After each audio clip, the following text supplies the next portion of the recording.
Open Your Eyes is brought to you by the Belize Bank. Our country, your bank.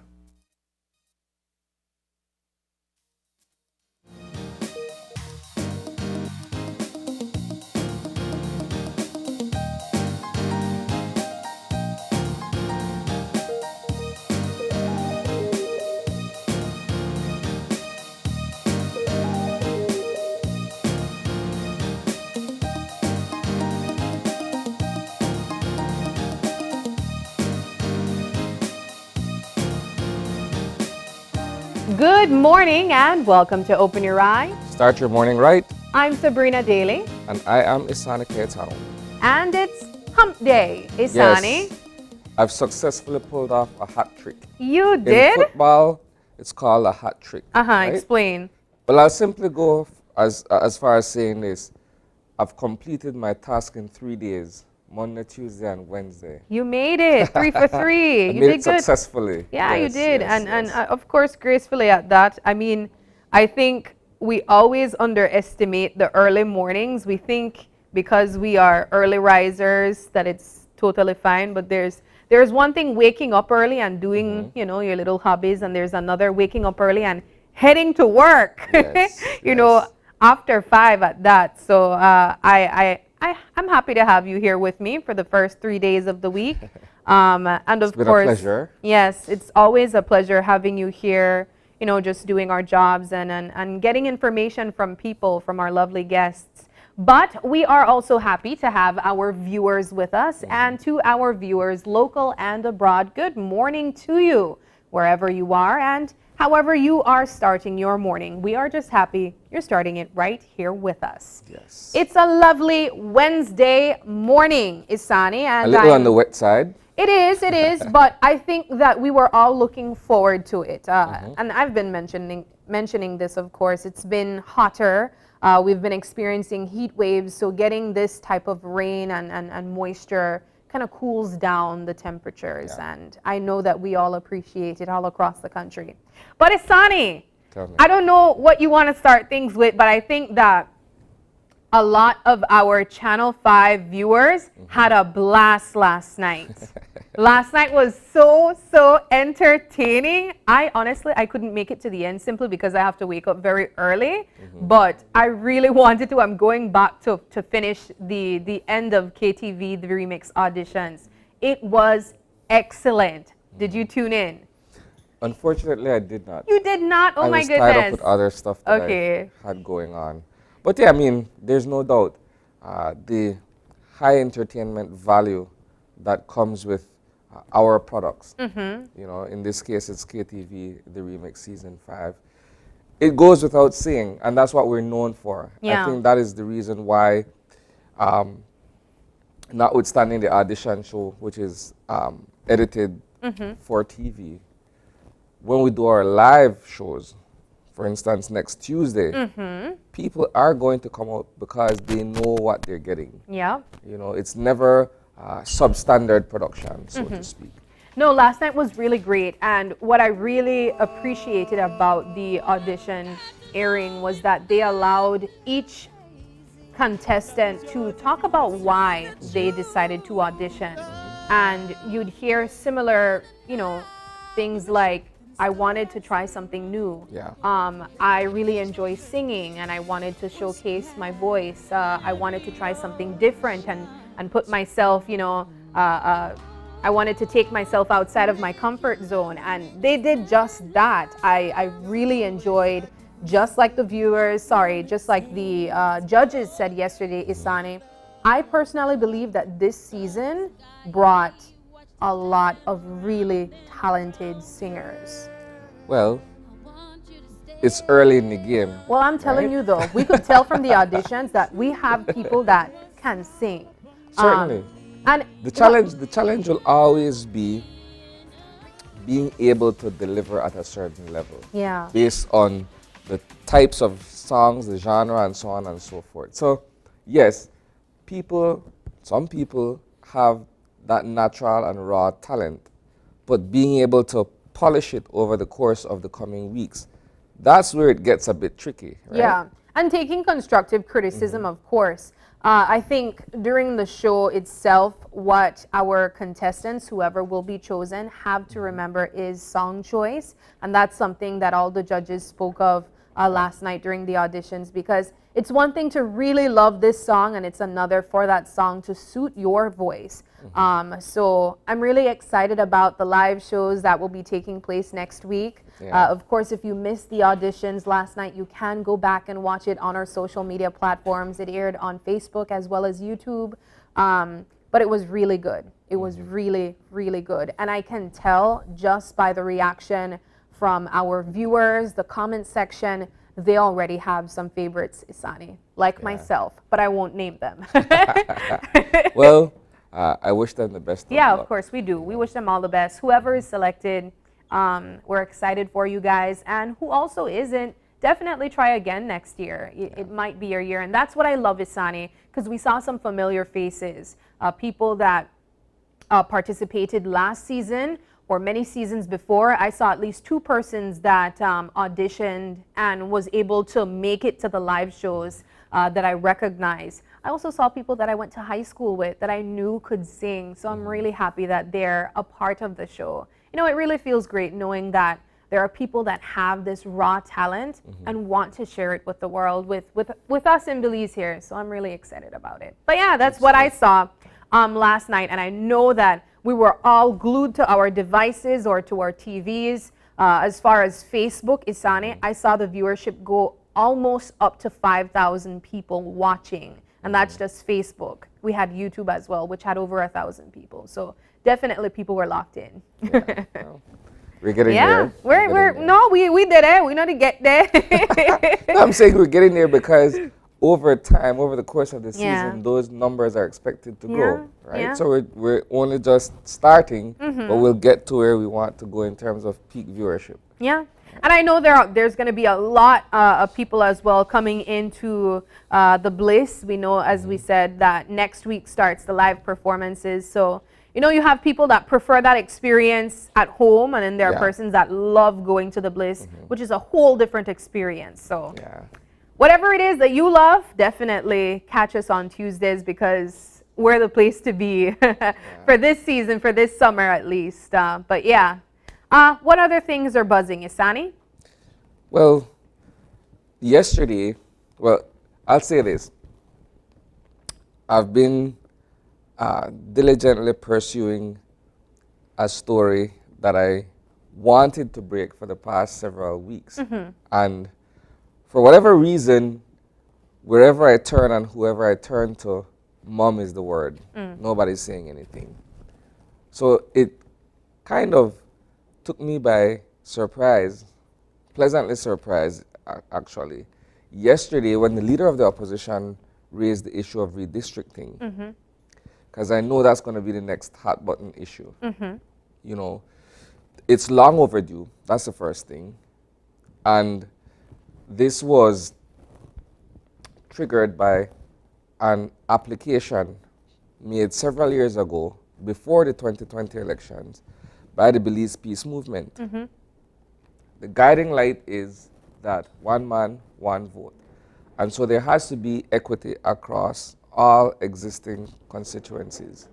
Now you see there's a huge disparity, for instance, between the number of voters in Stan Creek West as the largest constituency and Fort George, for instance, with the least number of voters, registered voters. So in order to balance that gap, in a manner of speaking, the electoral map has to be redrawn to be able to equitably share, distribute the number of voters across the playing field. Now, I understand that there will be, in a cabinet meeting today, a presentation being made of what the proposed landscape will look like going forward. I say proposed because it's an initial step. It has to go through a process, presumably, and then it will be confirmed thereafter.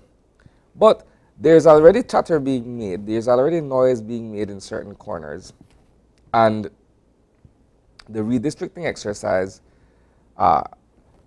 should be done in a way where if you are merging and effectively doing away with any constituency, it has to be in such a way where, because the lay of the land includes two major political parties, it has to be fair, right? So that you're not simply taking away UDP constituencies, for instance, or taking away PUP constituencies to try to level the playing field. It has to be, you know, balanced and fair.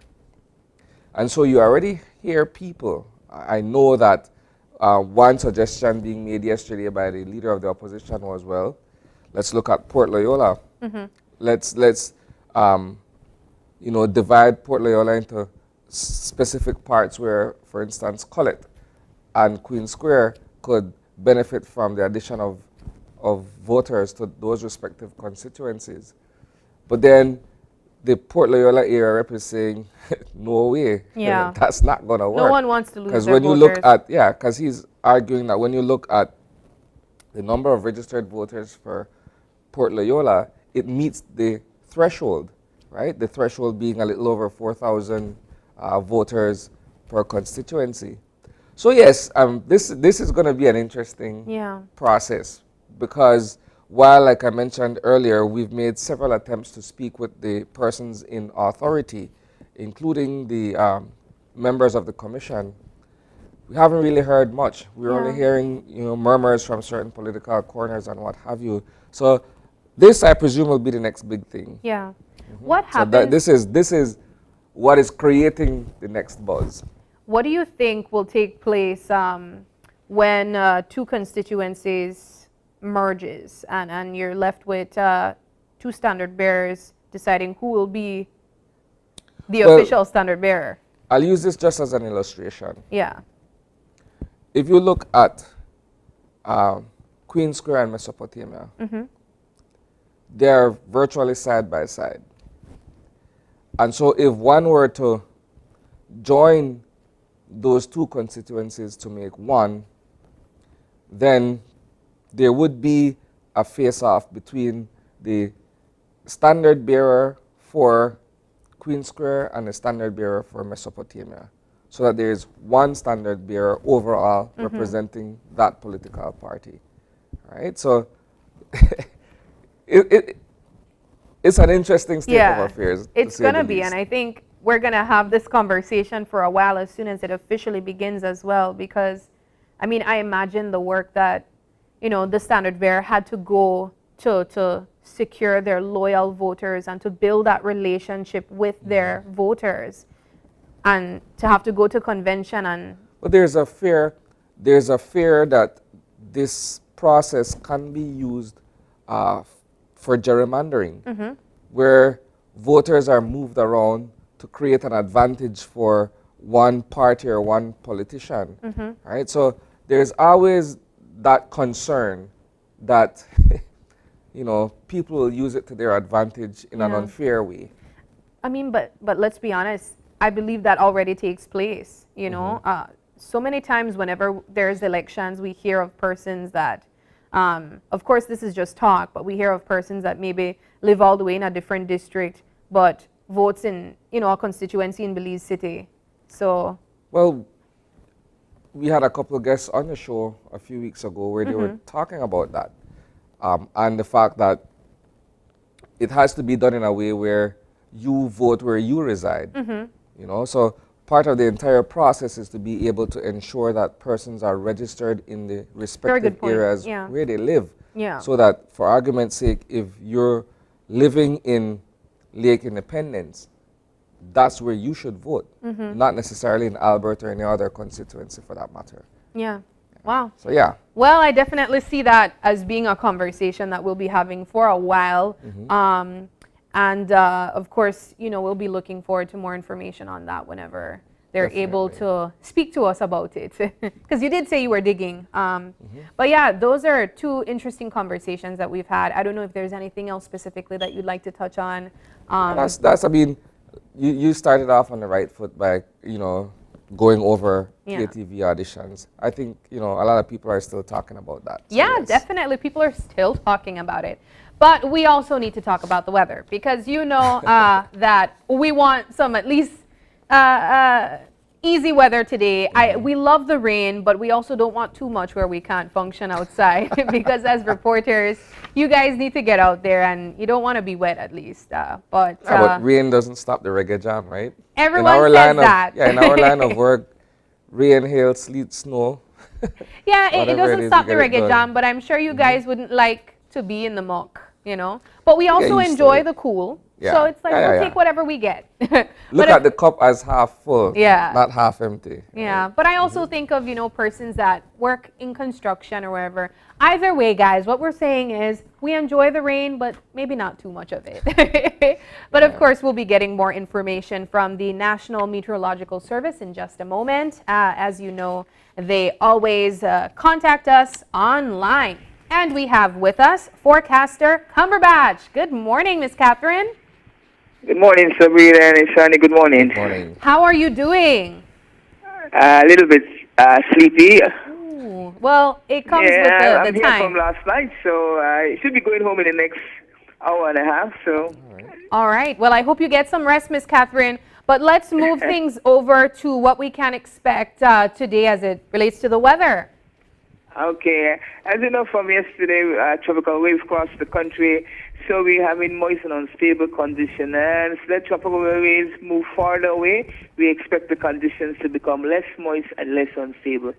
But when we look for the next 24 hours, you could expect sunny skies with cloudy intervals. The high temperatures today will reach 87 along the coast, 92 inland, and 80 over the mountains. For this morning, we expect a few outbreaks of showers and isolated thunderstorms to be scattered around the country.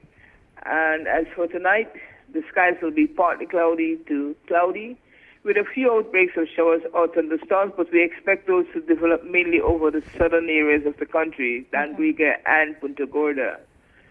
And low temperatures tonight will drop to 72 along the coast, 80 along the coast, 72 inland, and 60 in the higher elevations. The winds will blow from the east to southeast at 10 to 15 knots, and we expect light chop seas. Right. The outlook for Thursday and Thursday night is for cloudy spells with a few morning showers or isolated thunderstorms. Thereafter, shower activity will be isolated. For our sargassum forecast, little to no sargassum mats are expected to affect our beaches during the coming days. And in tropical weather outlook, no tropical cyclone formation is expected over the next 48 hours. That's what I have for you guys this morning. All right. Thank you so much, forecaster Catherine. Okay, you're welcome. And we hope you get some rest. Sure. Thank you. All right. That was the National Meteorological Service with us on the line, giving us the weather update today through to the rest of the week. And what we can expect, Isani, is a bit more moisture, but lower temperatures than we're used to. You know, we're not seeing those 3 digits. And we are all happy about that, I'm sure. But yes, I typically enjoy this type of weather where it's nice and cool. It's cooler in the nighttime especially, so you get a really good night's rest.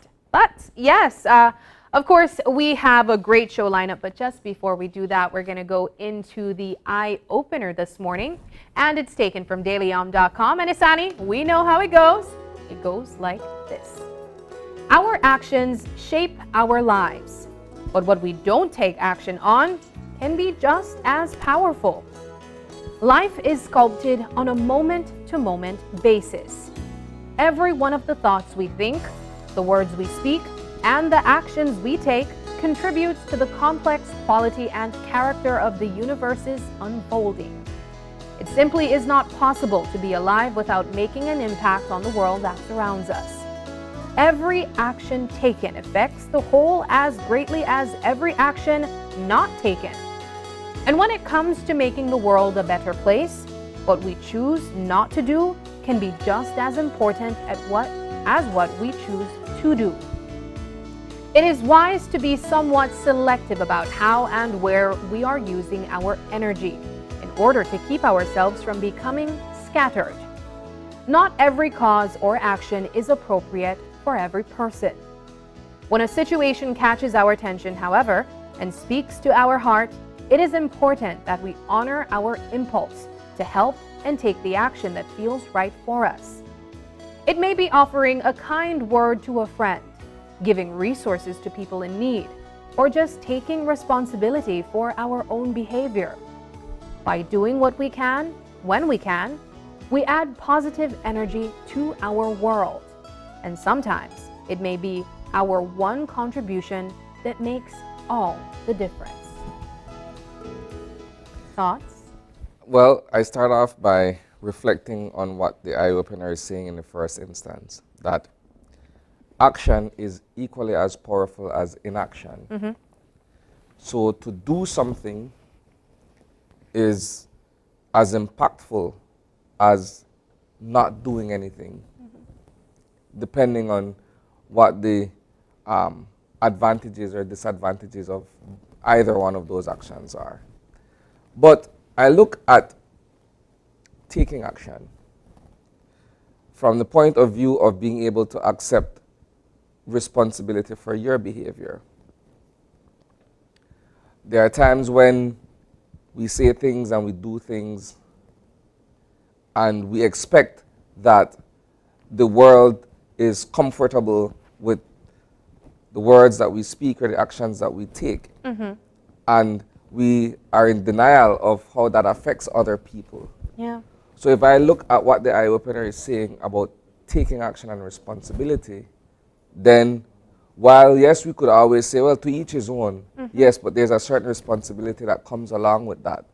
And that's what I take away from the eye-opener, you know, the actual aspect of owning your behavior. Yeah. I love that you mentioned action, so I'll use the opportunity to touch on inaction, because a lot of times we think that not saying anything is just, that's fine, but not saying anything or not doing something is also something, as plain as it sounds. Let's think of, for instance, bullying. You know that it's bad, but if you don't say anything about it, you're still contributing to the problem. You're complicit. Exactly. So I think it's important for us to recognize that, as the eye-opener said, both of them are equally important. You know, but obviously you have to use your discretion on when and what time and how to decide which way to go, to either have action or inaction. But I definitely think that both of them is important. And I also really love that it touched on, we don't have to lend our voice to every plight, you know, because a lot of time we want to be advocates for every single, you know, situation taking place. And indeed, we look scattered. So sometimes it's better to just find something that you really feel passionate about and focus on that. And what I thought about when I read that was that become an expert at that one thing than trying to be good at so many different things, you know, because a lot of time you have more impact by being really great at that one thing.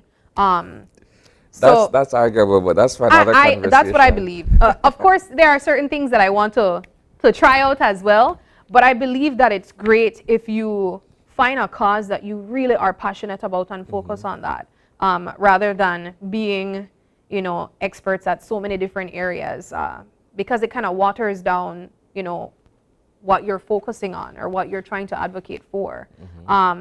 But I wanted to touch on inaction because I definitely feel like that is equally as important. A lot of times people think that our silence means nothing, but it means something. For instance, if you know that you hurt someone's feelings, Isani, and you say nothing about it, that's just as bad as you know, just telling me off, you know? Yeah. You yeah.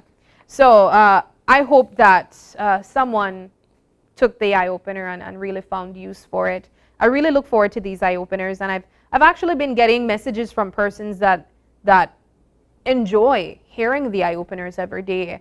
And you know, Isani, we talk a lot of times about the fact that these eye-openers are so impactful for us as the hosts, but I know that our viewers also definitely appreciate them as well. But yeah, that's our eye-opener this morning. Isani, I definitely I definitely enjoy them. You know, is there any particular eye-opener that has stayed with you over time?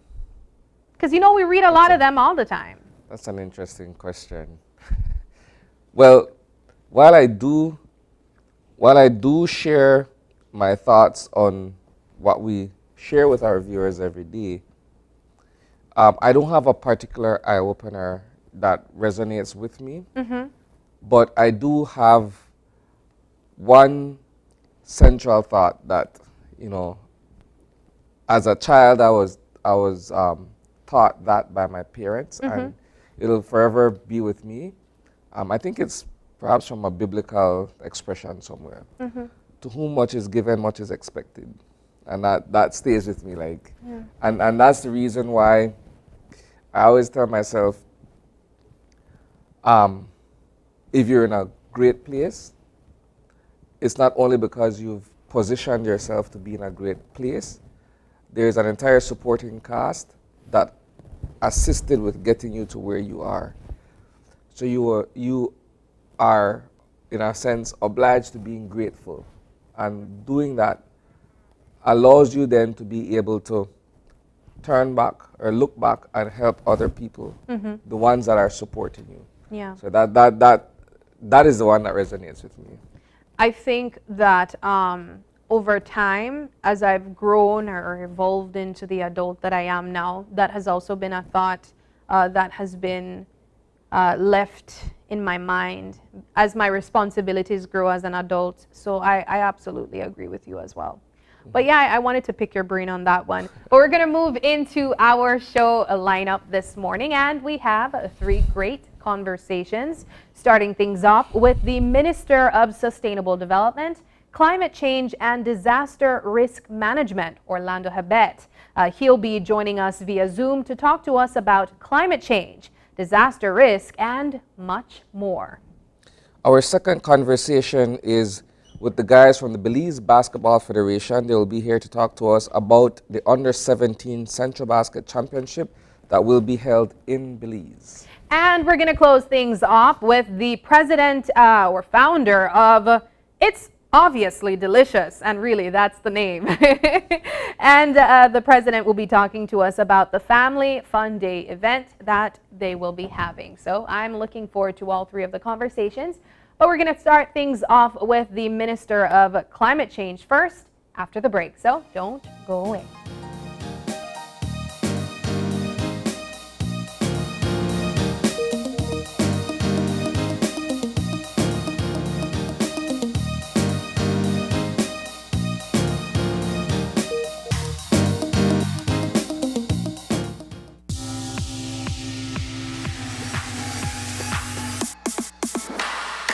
Sign up for Smart Share Plan and save big.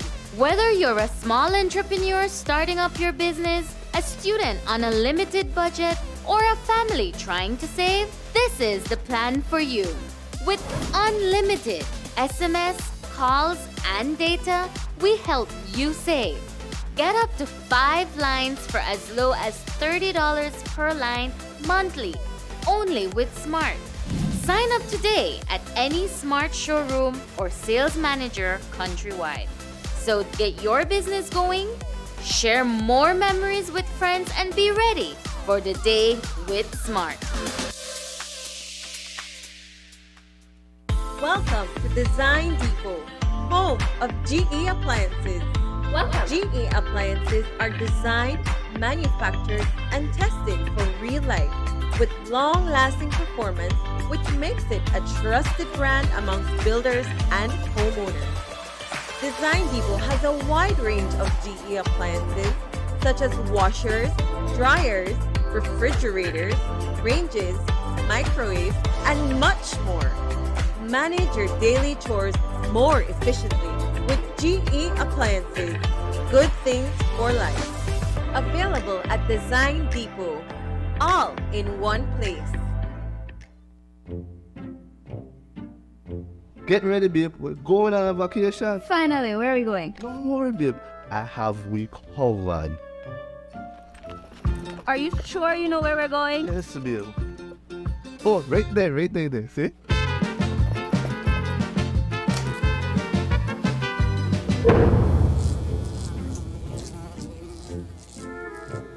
Babe, the price me too good to be true. Me look much more better in that picture.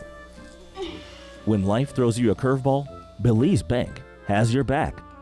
With our online financing, you can turn any vacation mishap into a dream getaway.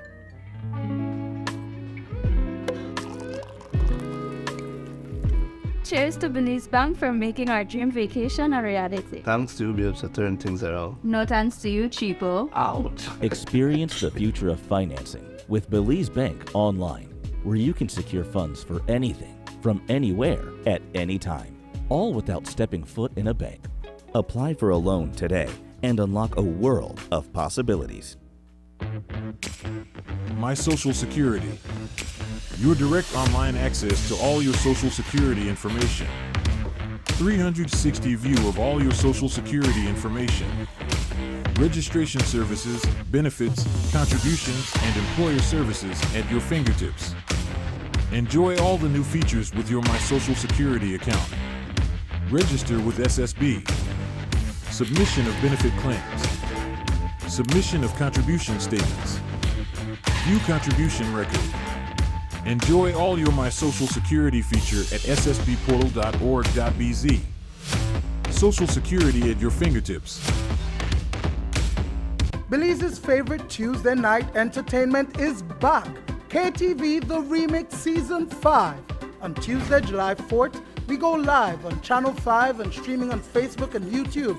But what better way to enjoy KTV than to be seated at the Bliss? Come out and win fabulous prizes and a chance to compete in our KTV challenges.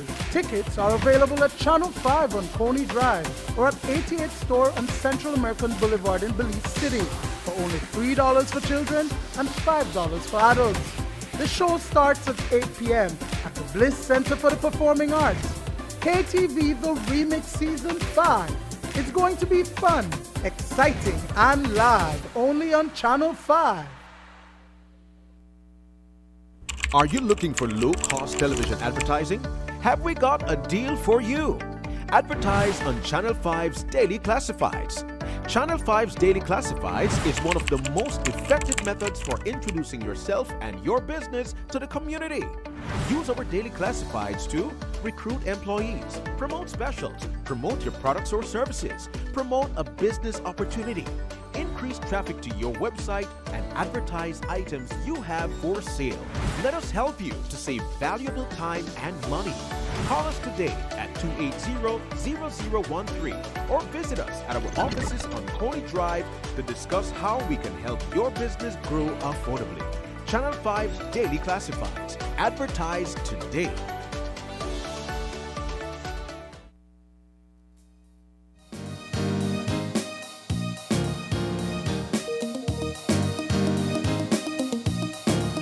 And welcome back.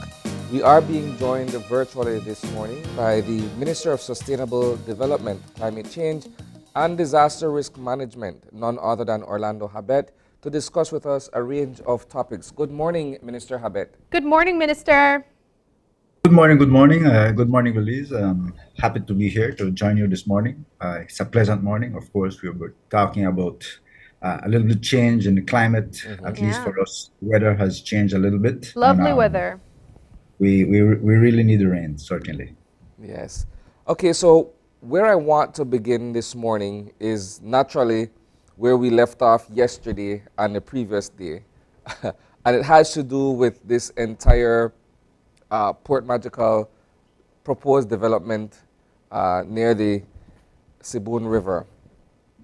One of my questions initially is to get your weigh in on the minutes of the meeting that was revealed a few days ago that took place in 2021. I know that you're not a part of the National Environmental Appraisal Committee, but you are updated every so often as to what is taking place with the decisions that NEAC makes. Let's begin there.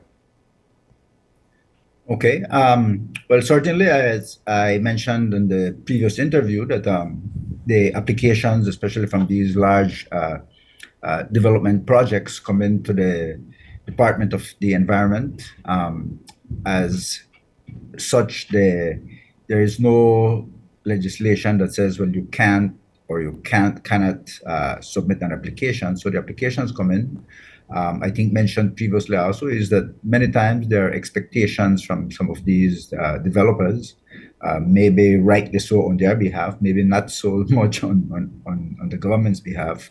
But in any case, they submitted the applications, and then the projects that require an EIA request that these EIA documents be submitted, reviewed by the Department of Environment, and then the Department of Environment makes a submission of their report and their findings to the NEAC, and the NEAC, which is comprised of these 15 members from both the public sector, professionals, technical people, some CEOs that are also technical, representation also from the private sector and the NGO, civil society, and they review the reports, and they, it's not on one or two or whatever meetings they need to finalize their assessment of that report, and then they submit a recommendation to the Department of the Environment based on their findings on whether they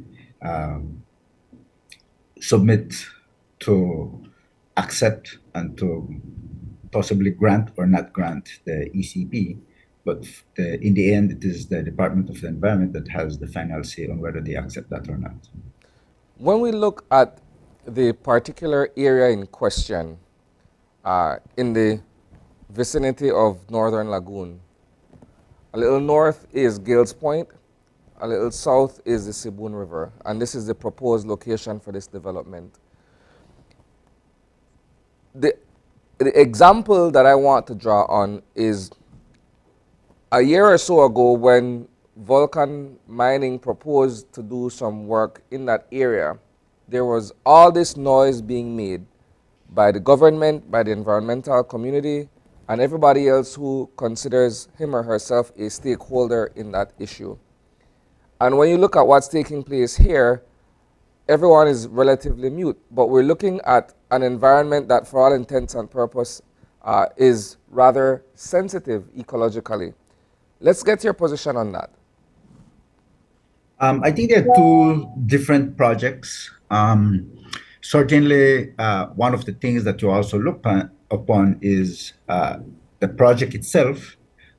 These are two certainly different projects. One was mining a lot of the materials that were there, going into the sea, affecting the either the alkalinity or the acidity of the ocean, affecting the ecosystem. There was concern from that particular village and the people from that village in regards to defacing these hills, which for them are something that they look upon, especially during travel from Belize City to Gales Point. And so there are different concerns. But also what you do too is you look at some of the history of these developers, and certainly that also takes something of consideration in the history, what they have done in the recent past and in maybe years past, what effects have they caused on the environment in this regard, problems that they have had with other governments where they have established themselves. So these are come to play in some of the decision making. In the case of this project, certainly, as I have mentioned, all projects will have certain components that we have to address, that we have to look upon the environmental impacts, because they will all have some environmental impacts. The problem is that you have to look at whether or not these are mitigatable or not, or to what level they can be mitigated and how they can work. And so, let me stick up in there, Minister, if you'll allow me to.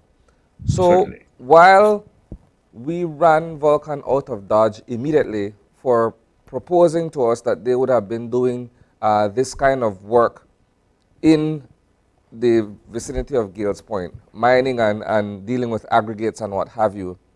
Yes. On the other hand, there's a proposal to dredge 8.5 million cubic meters of material to be able to build this port. Either way, you're looking at potentially serious environmental impact, correct? I wouldn't be able to say personally if they are serious, but they might have some impact. They all do.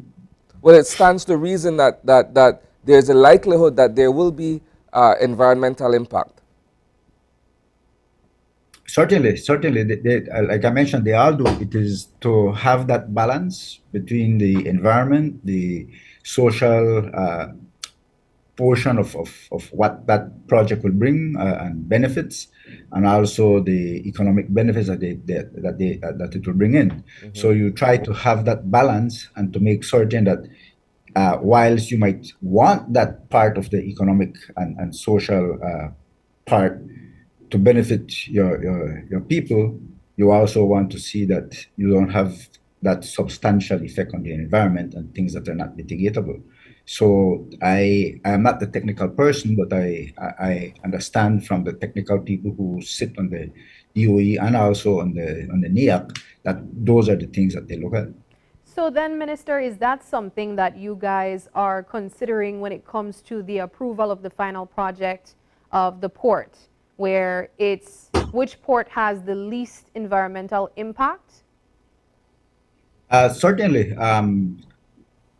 You from the standpoint of this project, I think one of the things that have come up are comparisons, and different companies who might not have been approved will come up with things that they see on the other company that was approved and say, well, we are doing the same thing, or we are doing nearly the same thing. How come ours wasn't approved? So it is done on an individual project basis. And so you look at the situation, the size, the impacts, whether they're the same, they're different, what kind of ecological impacts they will have on certain parts of the environment and habitat, and they are not all the same. The composition of the material, whether or not one is closer to the city, one is farther away. What is the composition of that material? How will it affect the rest of the sea and the ocean in this case? Possibly drifting into the reef, which one is closer, and all these things come into effect. And so they're looked at from that standpoint. Going back to my initial question, though, I was asking at the beginning of the conversation whether you've had an opportunity to look at the minutes of that particular meeting from February 2021. There are a number of concerns that were raised in that particular meeting. It has to do with the environment and the fact that these members of NEAC, representing fisheries and other interests, were raising certain concerns regarding the sensitivity of the area in question.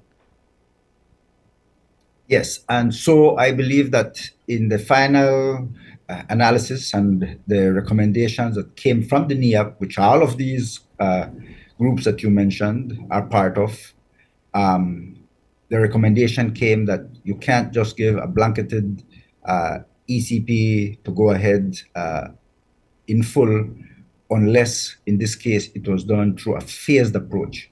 And so I think the ECP called for 5 different phases, in which each phase, after completion, or at least near completion, will be analyzed before approval is given for the second or the third and the fourth and the fifth phase.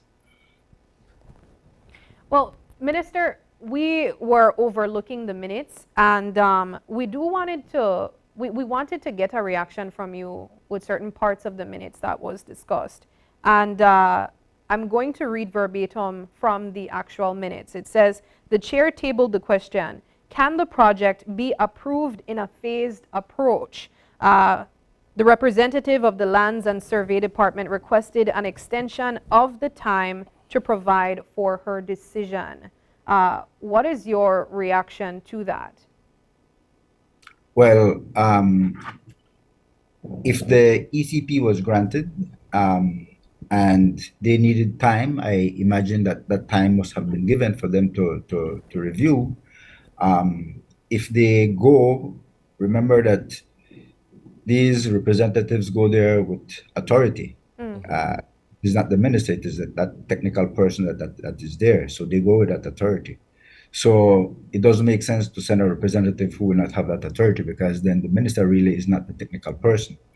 So we will look at it from the political level, possibly, but not at that technical level. The next thing is that if a representative who should be there isn't there at time, I imagine time is afforded to them to review and to pass their comments, and then a final decision is made. I believe that at that level, if that is what was requested, then there must have been that time allotted, and then there must have been a response from that technical person from that department. So on Tuesday, a letter was sent to the Chief Environment Officer, Anthony Mai, but it was also CC'd to you as essentially his political boss, from Nextera Consulting. And this speaks to the FOIA request being made, the Freedom of Information Act request. One of the things that stood out to me from reading that letter is the fact that while environmental clearance had been given to Portico, and we're looking at a specific timeline here, a recent site visit indicated that nothing has happened since then. How do you respond to the fact that while yes, clearance was given in the first instance in 2020, I believe it is, and since then the area remains completely untouched? There is no sign of work being done or anything to that effect. What happens at that point? Does the, I'm trying to get it correct here, does the company at that point have to reapply for clearance, or how does that process work? I think the legislation speaks to whether or not any work has been done, but it doesn't specify as to what it qualifies as work.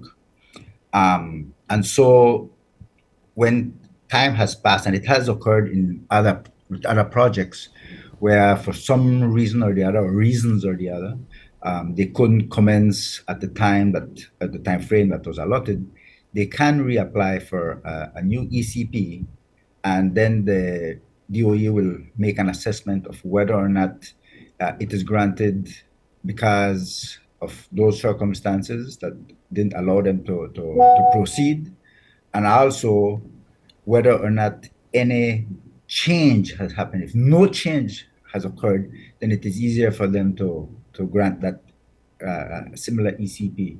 But if some substantive change has occurred, then I think that that new process has to take place. But also, if you recall, we started off mentioning that in this case, this project was given the ECP on a phased approach. So the first phase has to be completed or near completed before they apply for the second phase. So work does not necessarily mean physical infrastructure work, but all the preparation, studies, whatever it is that it entails. In this case, however, if I'm not mistaken, part of what was agreed upon was that a fence would have been built and other specific infrastructure, maybe not necessarily the port proper, but other works were to have commenced as part of the initial project. That hasn't taken place as yet. I won't be able to say so, and I don't agree fully with that, because I think that studies have been done. I think a manatee management plan has been submitted. Other requests for that first phase have already been submitted. And so then I also believe there's a rapid ecological assessment that has been submitted, but is still pending review. And when that is completed, then they will apply for the second phase, where more of the physical infrastructure construction will commence. I believe, if I can recall, I'm not recalling all the phases exactly how they go, but I think the actual port construction is almost at the end. Okay, so it's interesting that you would mention the manatee management plan, because that's a sort of important piece of this entire conversation that we're having. Have you guys been able to review that plan and grant any approval for what has been presented? The technical staff has reviewed it. I believe that my understanding is that it has been sent to the fisheries department, and their people are reviewing it, and then they will shortly meet to look at on both sides to see if it complies or not. Minister, Personally, I have not looked at it, or at least reviewed it. I have only looked at the presentation of the document. Minister Orlando, I want to ask you, what is your overall take on the definitive agreement signed with Portico?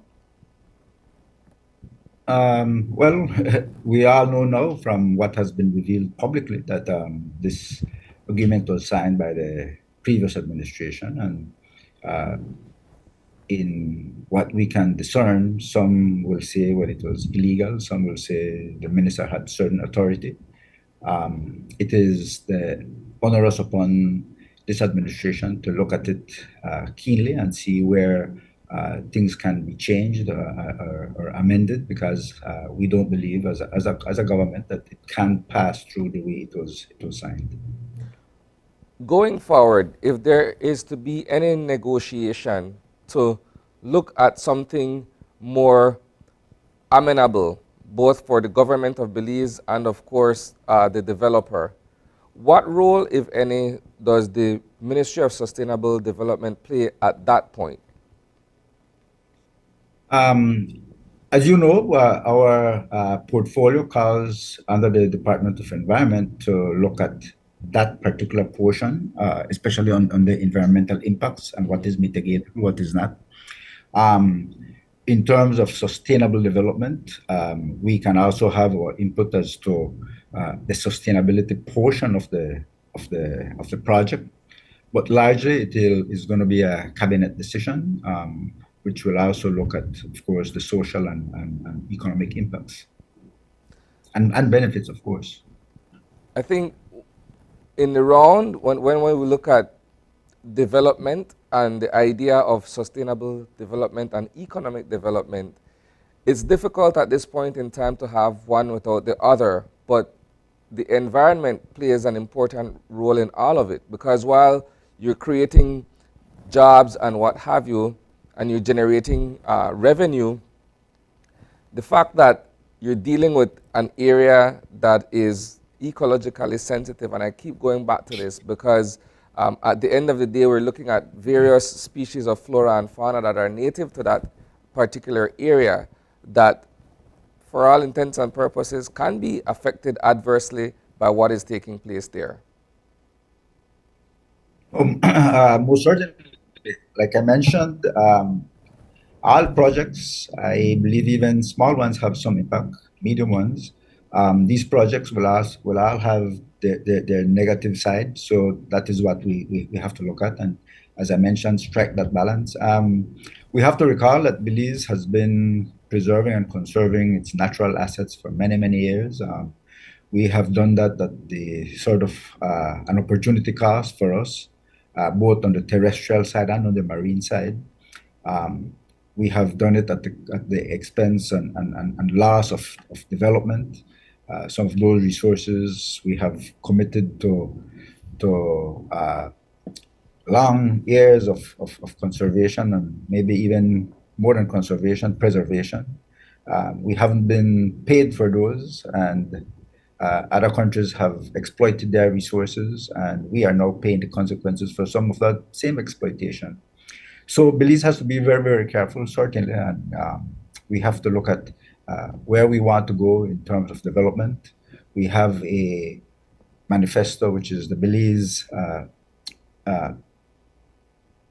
plan, which we need to look at carefully, and we want to fulfill our commitments under that manifesto. We also have commitments under the United Nations, which we need to fulfill. We have the 2030 agenda. We have the Sustainable Development Goals that we have to also look at for completion by 2030, where Prime Minister should be attending the midterm sort of review, the summit of the SDGs in September of this year, looking at the stock taking and where we are. And so Belize has to make certain that while we're doing our conservation, some conservation, that we look at the livelihood of our people, because our people come first. And certainly the environment plays a significant and major role there. And I think that is where we also have been able to attract certain types of tourism to the country. I think in terms of moving forward, along with the Ministry of Tourism, niche, look at some of these valuable assets that we have. What is it that we'll be able to utilize going forward, and what we won't be able to utilize, or what will be put at a tiered level where a certain level, certain tourists will be able to visit certain sites, but certain exclusive or really treasured sites will be visited by only a few who can afford it. Things like that, so that we can also have that conservation for many years to come and for future generations. Minister Habet, a number of FOIA requests have been made to the government of Belize for information regarding the definitive agreement in the first instance, and of course where we are with the ECP and the EIA for Port of Magical Belize. I understand that the government has sort of remained mute in its response to those requests. The most recent one was made 2 days ago to your ministry by extension. Are you prepared to facilitate this request and provide the information being asked for, at least from the political directorate? Yes, certainly. There is some information that I think the Department of Environment already puts out there, is already on their site. And whenever a request comes in, we allow our team to look at that request and to see what legally is allowed to be given out there. We also have to recall that Belize recently signed the Escazú Agreement, which facilitates the sharing of certain information. And so we are there. We have the Freedom of Information Act, which allows us to divulge information. And so I believe that the department and the government will look at that closely and then certainly provide information that is needed. Perhaps we could segue at this point to other topics while we have you here with us. Climate change, and of course, SECA just wrapped up its session here in Belize yesterday. Let's talk about the work that your ministry is doing in respect of climate change and what we can expect ahead of COP28. Yes, certainly. Our ministry has recently sent representatives to Bonn to look at the preparations for some of these committees, looking at preparation for COP28. One of the things that we are also looking closely is at how we can participate and have our inputs into the new agreement for where the UNFCCC eventually at COP27 agreed to the loss and damage fund. We want to know how we can have our inputs into how the mechanism will operate, how will those monies, if there's going to be a separate entity that will have and manage that fund instead of maybe going through Jeff or GCF, but a special organization. What will be the facility and accessibility of that fund, and what will qualify under loss and damage. For instance, can we, who are affected, the countries who are affected in the region by sargassum, can we justify submitting the effects of sargassum on our fisheries, on our coast, the effect on our tourism, because it sort of moves away our tourists when they see this large amount of sargassum on our coast. Then things like that, can we access that?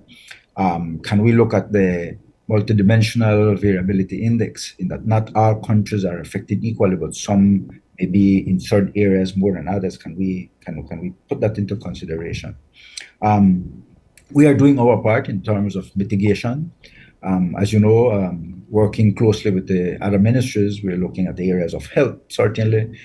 One in particular that we are working with closely now also is in agriculture, looking at land degradation, the land use, instituting new technologies, and also changing the way we have done things in agriculture from the past, and going into sustainable and renewable agriculture and livestock production. In terms of energy, the ministry is working closely with that ministry also to look at how we can really step up the production of renewable energy. And we have seen what has happened in the last few weeks and some of the reports that we got from BL, where we had problems with energy because there was an overconsumption due to the increase in heat in the country. And so air conditioners were being used a lot more. The supply of water at the dams was not there as needed. And then certainly the issue with CFE, we have to look at energy independence, because certainly when there's a crunch, and the CFE will not leave out Cancun and Playa del Carmen and the Yucatan Peninsula. The peninsula, we are going to be the ones that will be cut off first. So we are working hard on that and looking at how we can look at that. And so we are preparing also, along with the Ministry of Finance and Economic Development, for the preparation of the investment summit at the end of August, so that we can propose from our side some of the areas that we can see where we can have an input in greening the economy, and in terms of energy, which is so much very important and which we have to address right now, is not only looking at solar and wind, but where can we use maybe single turbines instead of these large turbines that are used, or the hydroelectricity.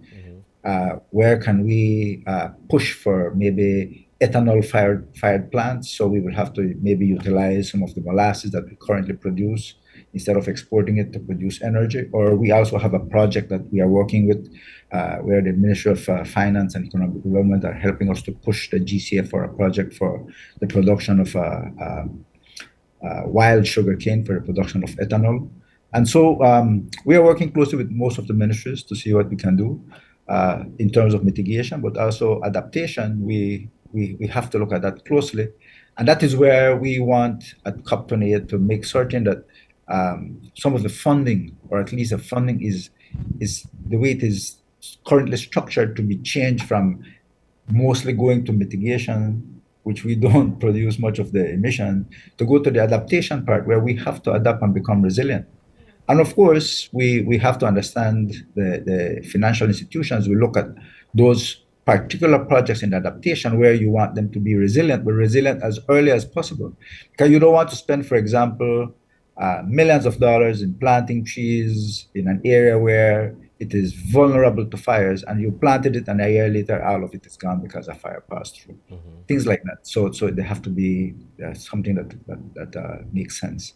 Minister, with your portfolio also covering disaster risk management, what's the preparations like as it relates to the hurricane season? Yes, certainly. The department, NEMO, is prepared, and I just want to mention that while many times we look at NEMO as only that office with those particular officers there heading the department, NEMO is basically the entire government. We have various committees that look at relief and supplies, look at search and rescue, look at housing, look at infrastructure. And so all these committees have now met, at least for the first time, in preparation for this new hurricane season. The department is doing training continuously, and with their staff especially, and those in the districts, and also bringing in the municipalities and having that training in preparation. The public service is looking at getting the names for those public officers that have to be called upon when a hurricane comes in and any other emergency, so that they can put in their share of work and assist.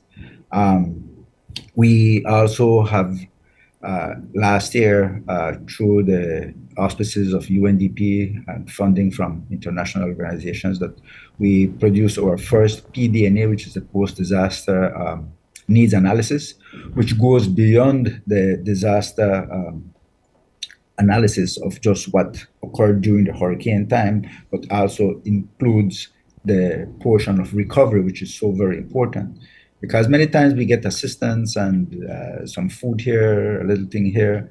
It's basically just for that day or days immediately after.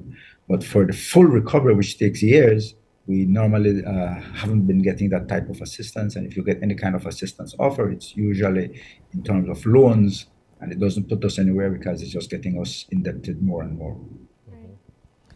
Minister, before we conclude our discussion with you, I just wanted to circle back to the initial conversation with respect of the portico situation.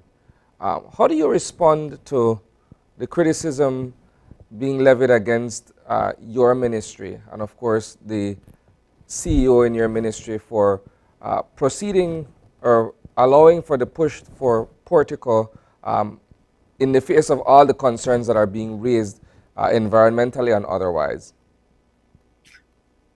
Listen, we got a portfolio not because of our choice, but we serve at the behest of the Prime Minister, myself included.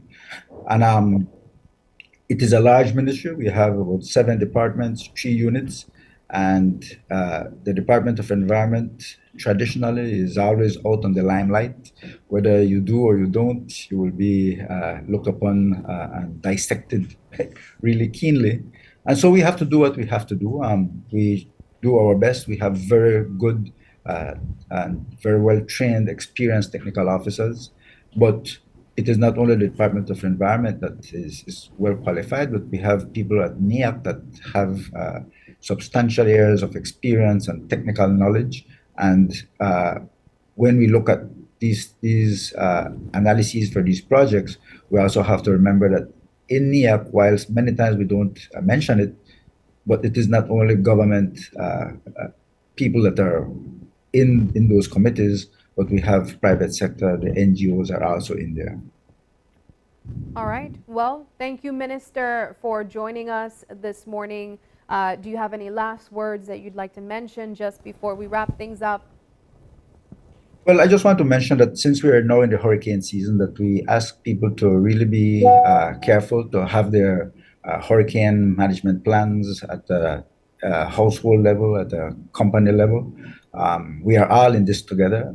We appreciate the assistance that we usually get from the private sector. Certainly to thank again all those who assisted us during those days immediately following Hurricane Lisa. Even the cane farmers came in to assist us. I think the Mennonite community came in to put in trucks and to haul out the garbage and to help to clean up. But the residents, especially in this case from Belize City, who did their part in cleaning up the areas, taking out the garbage and everything else to be disposed of. But certainly you have other organizations, I think even the Chamber of Commerce did their participation, the Red Cross and everyone. So I think that we are blessed to have people who are very conscientious and that do their part. And the media, certainly, because the media is there all day, all night until the end of the event. Indeed. And so we appreciate that participation. It is something national that affects all of us, whether or not the hurricane just hits the coast and not inland, but we will all suffer the consequences. So we all have to be part of it and work together.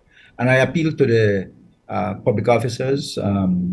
We had some little glitches the last hurricane event where some officers did not show up to put in their pound when it was necessary, and some officers who were there had to do double or triple shift.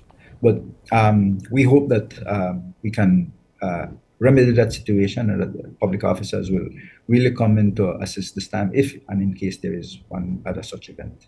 Excellent. Thank you so much, Minister, for joining us. We appreciate the information that you provided, and we look forward to having you again with us in the future. Certainly, you're welcome. Thank you. All right. All right, we're going to take a break, and when we come back, it's all about the U17 Central Basket Championship Belize 2023. Don't go away.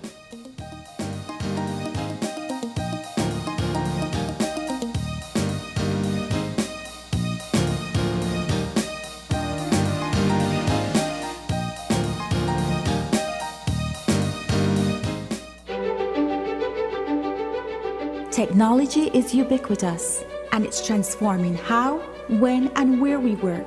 Fulltech Systems is placing award-winning devices in the hands of information workers, allowing them to work without compromise in a world without wires, to innovate, create, and to maximize productivity anytime, anywhere, satisfying the needs of the desk-centric remote and field worker and every other worker in between. We are providing the industry's best devices to businesses going through the process of digital transformation. Partner with us today to provide the solutions that will allow your employees to work effectively and efficiently to enhance your customers' experience.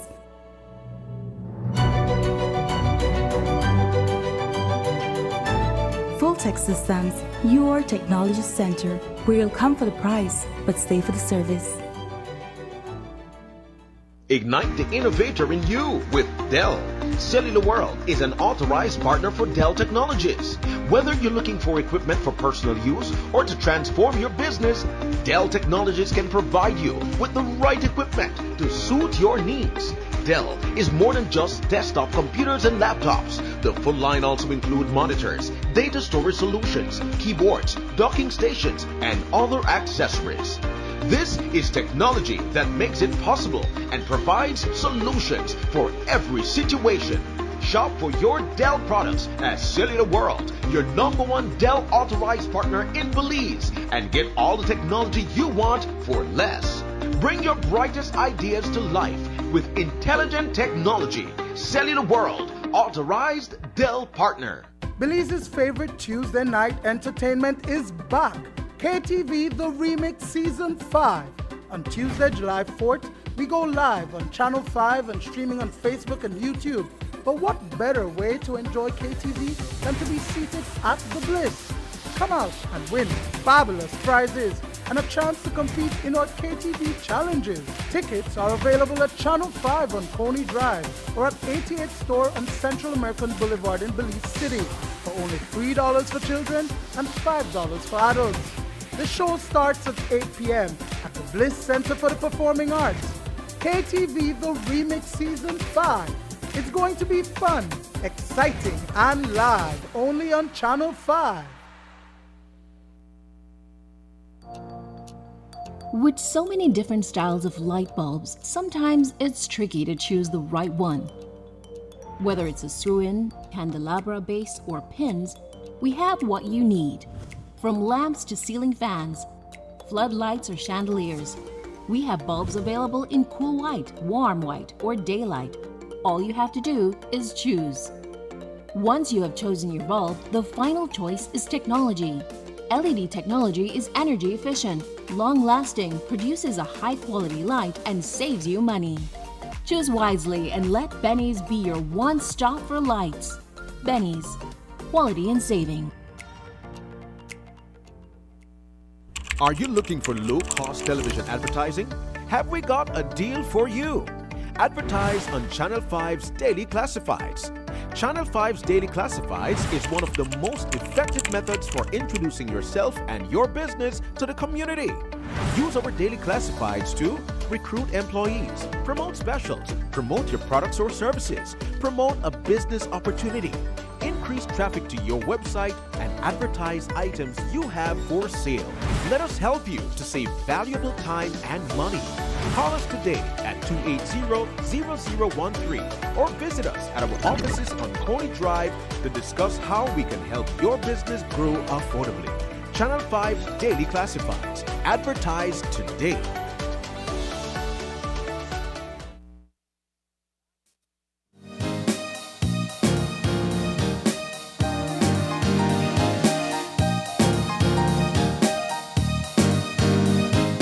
Welcome back. We are having another discussion, but this time it's all about the U17 Central Basket Championship Belize 2023. And we are joined by Jacob Leslie, the president of the Belize Basketball Federation, and also Kojak Smith, the owner of Perk and Consultancy.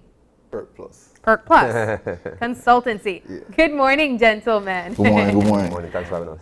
All right, so let's talk about the Central Basket Championship, Belize, and why is this particular game so important? I mean, aside from being a historic event, it's the first time Belize has ever hosted a junior national team competition. I think other federations, normally when they come in, they focus on the seniors because they are more prepared and are ready to compete at a level. And the juniors are much more work because you have to develop them and get them prepared. So the easiest way is to go senior. But we wanted to build an infrastructure as a federation where we're developing our young people and then preparing them to be our senior teams. Because many times when you compete at the senior level, you find that you're importing your team, right? And we wanted to be homegrown and give our guys the opportunity to represent us on the big stage. So it's historic. It's the first time. It's a huge challenge for us. We're playing against some huge teams, some world-class teams, Dominican Republic, Costa Rica, Puerto Rico, Panama. These are teams that are well invested in sports and well developed in basketball and in these competitions. All of our guys will be the first time wearing a Belize jersey to represent us. So I think it's very important for them to play at home, in front of their home court, in front of their fans and their family to give them that comfort level because they will need it. Before we touch on us being able to, or hopefully being able to play at home, how were they able to participate in the Central Basket Championship? Was it a lead up to this? No, actually because of the pandemic and there were no competitions being held during that time, a lot of teams were not participating. So when they wanted to host this competition, teams like us, like Belize, who are unranked, were able to apply. And because of the number of teams that participate, because you have some teams who don't need to qualify for this because they've already won qualifiers, we were able to participate just by the luck of the job because, again, the pandemic kind of helped us because teams were not participating. Talk to us about the work that your brother has done in terms of building this team and being able to provide the kind of coaching and assistance for them. I mean, that's his life. It's life's work, right? We have been training for this from last year because the tournament was supposed to take place last year at the U16 level. FIBA kind of postponed it because they had too many events happening at the same time. And so everybody knows him, Darwin Leslie. He's invested his life in youth development. And so this is just the culmination of being able to showcase the work that we've been putting in for a number of years. Okay. Kojak, let's go to you. You're the owner of Perk Plus Consultancy. What is your involvement in this process? Well, Perk Plus involvement in this process is basically to provide the project management for the entire event. So it's just to better get a handle and organization of the event, making sure that deliverables are met, making sure that we're within the regulations of FIBA, because even though this may seem like just a tournament, FIBA has strict regulations in order to carry out tournaments like this, making sure the hotel is up to standard, making sure that we meet the amount of security, moving persons around, being on time. So it's general project management of this entire project. So that is where Perk Plus comes into play. So it's just an engagement between me and Mr. Leslie. He reached out to me knowing that this is what I do, and he knows the benefit of having project management for an event like this. So it will help him and the associate and the federation move the event faster and quicker to get a proper management of the project. And with it being organized, it looks better on Belize as well. Yes, I mean, it's a great endeavor that we're taking as a young federation, and so these things are not just like when you're hosting a basketball game at the Civic. Yeah. Right. You have to accommodate for 8 teams that are coming into your country. You need attaches with each of these teams to take care of their needs. You need to make sure that the meals are in accordance to their requests. You have to take care of their transportation. You have to make sure you have security. So it's a project. And we want to have people who have the expertise in those areas to make it a smoother transition for us. Because again, we don't want to embarrass our country. We don't want to embarrass the teams and the federation. So working with a project management team was a no-brainer for me because without it, I don't think we'd be able to pull it off. This comes with a hefty price tag though, because as far as I'm understanding, you guys need $250,000 to be able to pull this off successfully. What has been the outreach in terms of trying to attract funding from the business community or any other stakeholder? I mean, I think I stated yesterday on the news, it's one of the most discouraging things that I've experienced being in sports. Because yes, it's a challenge, but it's something that if we work together, we can easily achieve. Because many times you don't need cash, you just need services, right? So if hotels will work with us to give us better prices, or if ministries in the government would assist us in the services that they can offer, it will alleviate the cost on us because unlike other federations, we are not funded by any external body. So whatever events we want to do for these young people, we need to raise it ourselves. And so yes, it's a challenge. The hosting country has to take care of all the accommodations for the visiting teams, all their food, all their transportation, all their security. And so it's a task. But I believe that it was a necessary evil, because this is the only way I believe we could have garnered marketing funds from companies, because they can get the benefit locally of their marketing dollars. If we were to host this competition somewhere else, it was hard to get sponsorship to afford to have these kids go out and play, because the marketing dollars won't bring value to them. So I believe the only way we could have showcased these kids is by actually hosting it in Belize. It's been frustrating, to say the least, the kind of reception that we have been given, especially with the quality of this competition and the impact it can have on our country and our youth, that it hasn't been received the way we have hoped it would have been. But we are still working, we're on the ground, we're still trying to make sure that we do all that we can to ensure that this thing is hosted in Belize, and these kids who are all under scholarship, right? We have 30 kids who are under scholarship, and this is their time now to showcase the investment is worth it in them, no? And it would inspire other kids to aspire to this if they are able to get the opportunity. So then let's talk about the quality and the impact of this competition. You told us that the Central Basket Championship is 2 competitions away from the Olympics. Let's touch on that. Yeah, I mean, if the top 3 teams who advance out to this, 8 teams participating, the top 3 teams advance to the Champions of the Americas. The Champions of the Americas, you play USA, you play Canada, you play Argentina, you play Brazil. These are world-class competition. These are levels that Belize has never entered into. And so the opportunity for these kids to get exposure, I mean, in competitions like these, lots of scouts come into Belize and to these competitions to view, because you're watching the best 17-year-olds in this region. You know, so it's a great opportunity for the kids. But aside from that, the exposure that they can get and the experience, you can't put a dollar value on it. So for us to say, yes, it's over $250,000 we're looking at to host it, the benefit that the country can receive from it is far way more than that. Yeah. I think one of the ironies, and it's just my observation based on what you've shared, is the fact that perhaps businesses are more likely to gravitate towards established teams and competitions. Like if you look at what's taking place right now, there's a lot of money that's being invested in this particular season of basketball. Right. But the kids have to start somewhere, right? They never just grow big and then they start play ball, right? They have to get involved in some kind of an activity or curriculum designed for them to learn this sport. Let's talk about that, Coach. And it's not only that too, Isani. You have to look at sports tourism. That's a major thing that Belize is missing out on. I mean, you see it in, for example, volleyball a little bit, but the gap's very large there. While companies are not sponsoring national teams, so to speak, like you're saying, if it is that we start sponsoring into the national team, like Mr. Lester said, it's just the first step.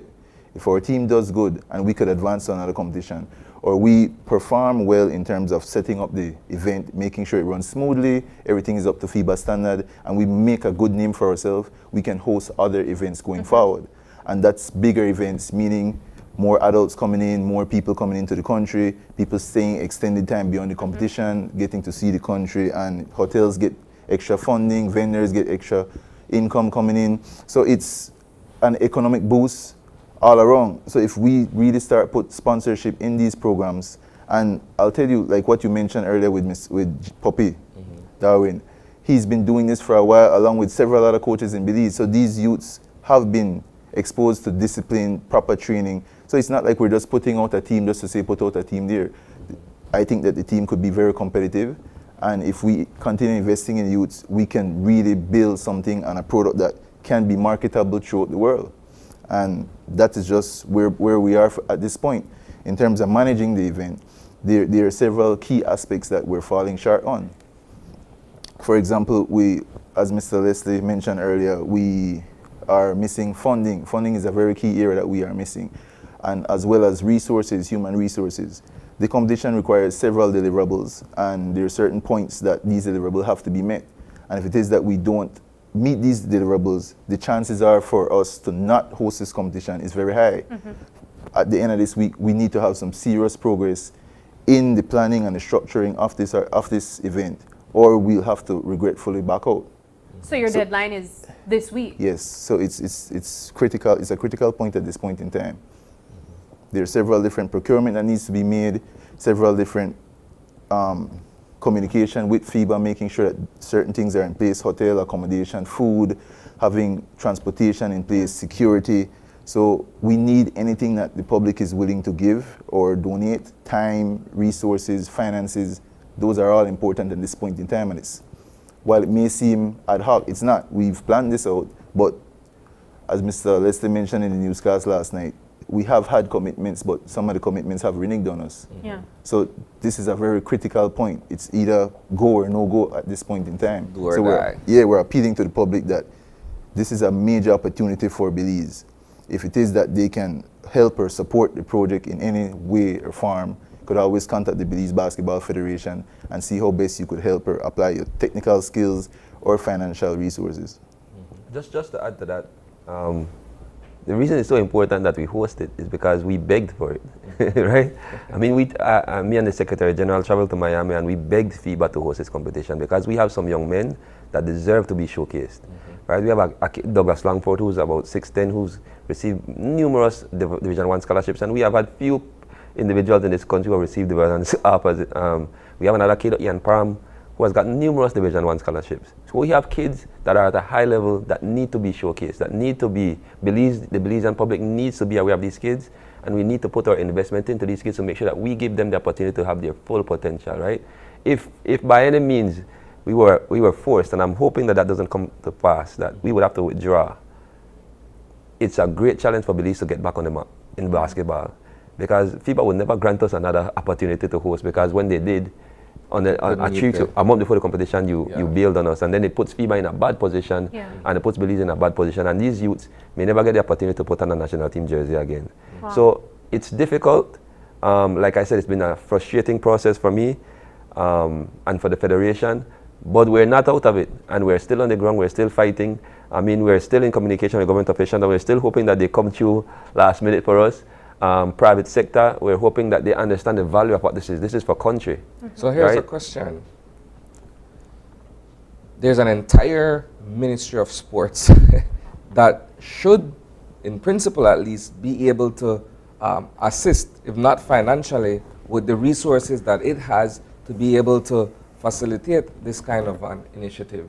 Where are you guys in terms of reaching out to them or liaising with them for assistance? I mean, I was on the phone with the Minister of Sports last night. I must give him his props. Whenever I reach out, he responds. A lot of the complaints that he has had for many years, publicly and privately, is that the Ministry of Sports is underfunded, right? And it's hard for him to manage the amount of support in this way we have in this country and events that we have with the minimal budget that he has. Most of the budget that he is allocated goes to staffing and not actually the sports. And so, I mean, he has committed to me that even today he'll be trying his best to see how he can meet the gaps that we have. But again, there's no promises there, and there are deadlines that we have to meet, and so we're still trying to put our feet on the ground and see what we can do. But yes, we have been having conversation with the Ministry of Sports, and even different ministers, the Minister of Home Affairs, who is in charge of security, so that we don't have those cars. The Civic Center that we have to pay to use for national team events.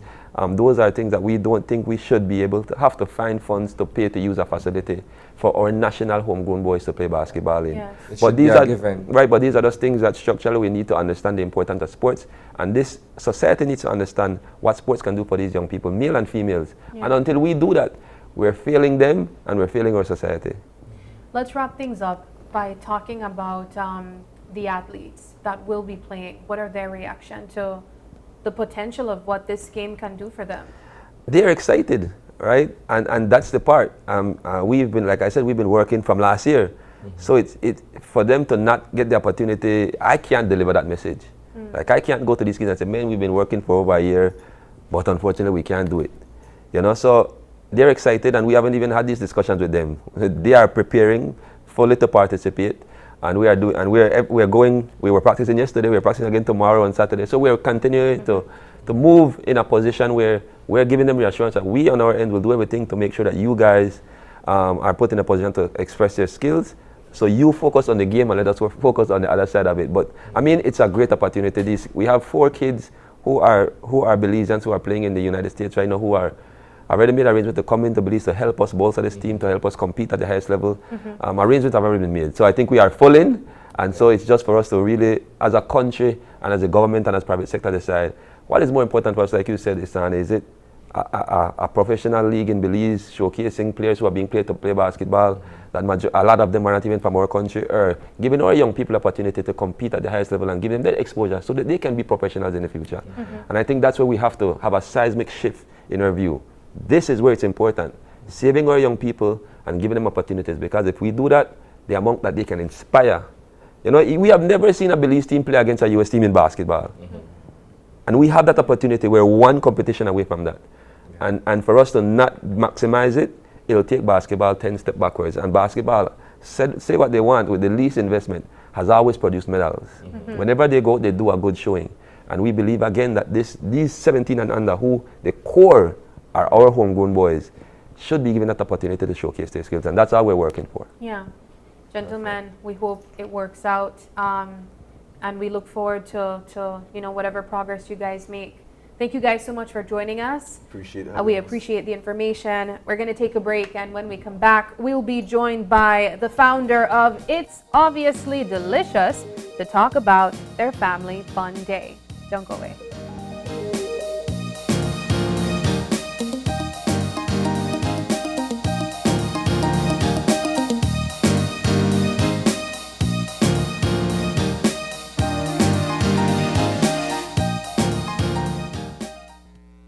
Hello, friends. I'm Dr. Bob Roberts with another 60-second sermon from God's Word.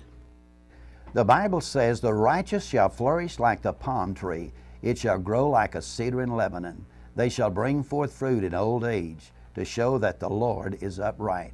A writer once related that when he was in the 6th grade, an elderly lady in the community visited his one-room schoolhouse to help prepare for a Christmas program. She was quite energetic but quite wrinkled. After she left, the teacher overheard one little boy who said, "Boy, I never want to get old." The teacher responded, "So you want to die young?" The youngster said, "No." The teacher then responded, "Well, it's going to be one or the other. Getting older does have its drawbacks. I asked an older preacher friend once how he was doing, and he replied, 'Bob, if it doesn't hurt, it doesn't work.' Yes, there are the aches and the pains and the wrinkles in getting old, but there are some great promises God gives to us. Psalms 92 promises that just as a palm tree brings forth its best fruit in its old age, so shall the righteous flourish. My son recently encouraging me said, "Dad, most people make their greatest contributions in their 60s and 70s. May God help us as we grow older, not to grow colder, but bolder as we claim God's promise to flourish and to be fruitful."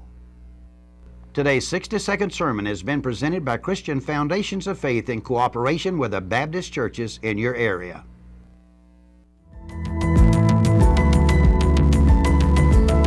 Smart introduces Real Unlimited Postpaid Plans, providing customers with unlimited talk, unlimited text, and unlimited data.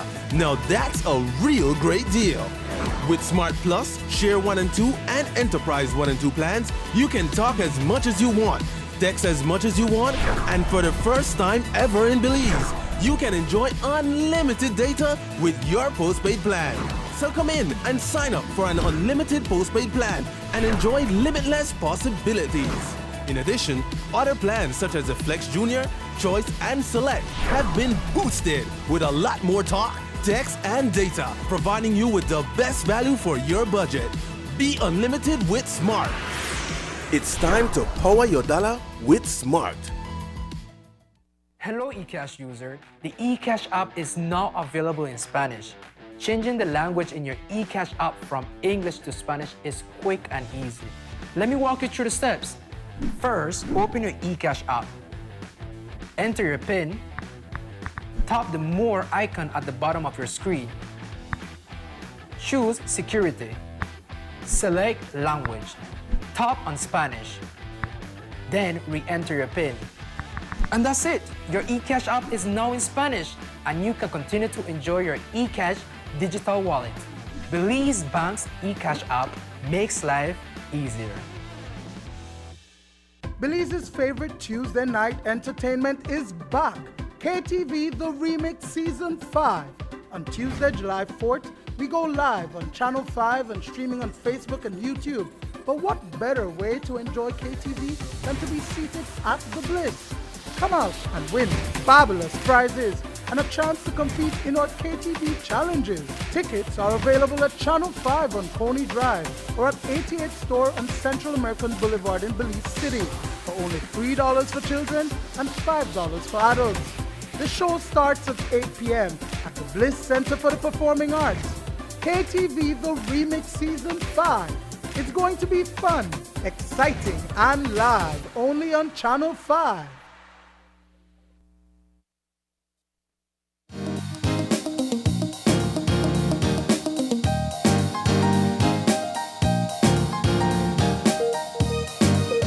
And welcome back. We are having our third and final segment this morning, and it's all about It's Obviously Delicious.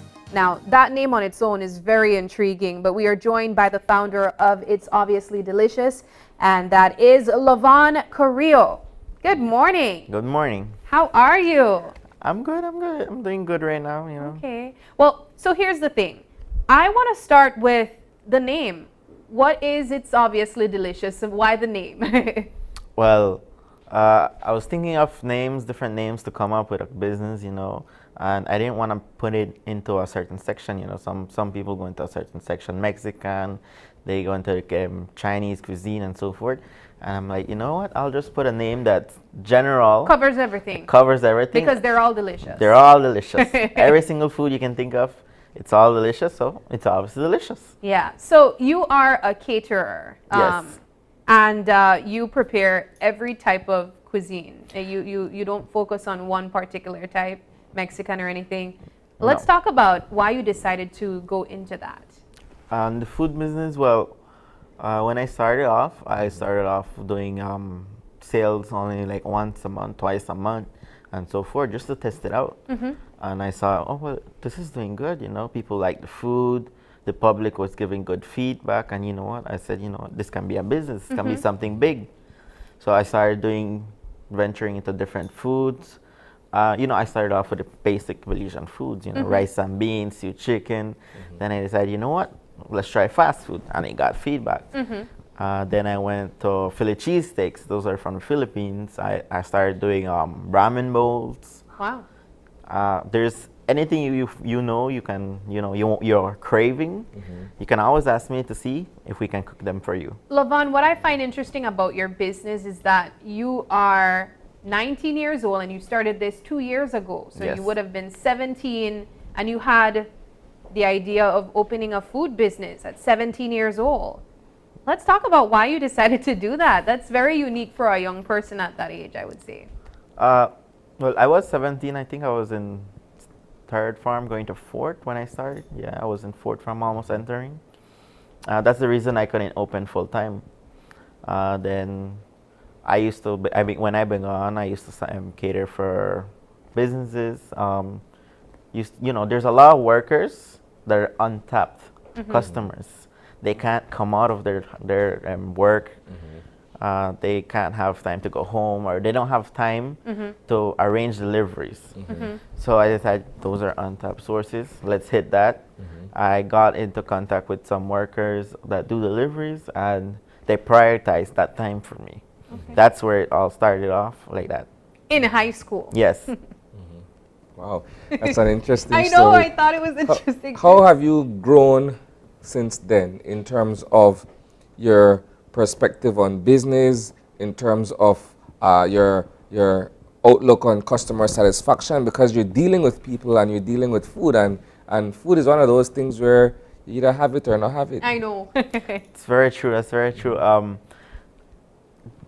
When I graduated Ford Farm, I decided to open it. You know, it was summer, so I decided to open full time for a while until I went into Sixth Farm. It helped me learn a little bit more into the real world, something that schools don't really teach you. It taught me how to satisfy customers. You know, the feedback that you get from them is what you go on improving. Some people told me the packages were reaching crush, so then I decided, you know what, let me upgrade the packages. On our burgers, we started handing them out on boxes. When we're creating only burgers, it's in boxes that we do it. Different foods, different materials you need to use, different cooking. It taught me how to save money as well. You know, you gotta go hunting for that. You may not think about it. Shilling, shilling, shilling adds up. It also helped me in my studies as well, because then I was entering sixth form, and you know, I studied business science with accounting management. It helped me there because I already knew some of the stuff. Like, it was already integrated in me. I've already been into it physically, and that's what's happening right now in the university I am. I'm at Galen. I'm studying business administration with a minor in entrepreneurship. So it helps me more and more. The more you go learning about business, it also helps you more in school as well. Wow. So it's intertwined in itself. How do you fare off with the competition? Simply because the food industry is a natural competitive space. You have everybody doing the same thing or offering similar services. Very true. There is competition left and right, they say. With COVID that just came off, a lot of small businesses came out bursting from the COVID pandemic. The way I, as a business owner, decided to, you know, go away from the competition is by offering different types of services. I offer not only the catering business, I offer to the general public, events and so forth. And there's the cuisine. The cuisine is different from what is out there. Most of the food out there are like the normal standard food, you know. In Orange Rock, I don't think you can go up to any store and ask for a ramen bowl. Philly cheesesteaks, you don't really hear about those. I decided to venture into different kinds of foods as well. I experiment a lot. Pizza, hot dogs, chili cheese dogs, and so forth. And I think my pricing has always been something that brings up the competition a little bit more for me. I price my food depending on what you want. My starting price is $6, which is a hefty amount of food you still get. Many customers buy the $6 plate. From there, I have going upwards depending on how many people you want to feed from there. Why business management as opposed to perhaps pursuing culinary arts as formal studies? Well, the food industry is good. I decided to go into the management business as well, because later on, you know, you want to have that business, but you also want to have more.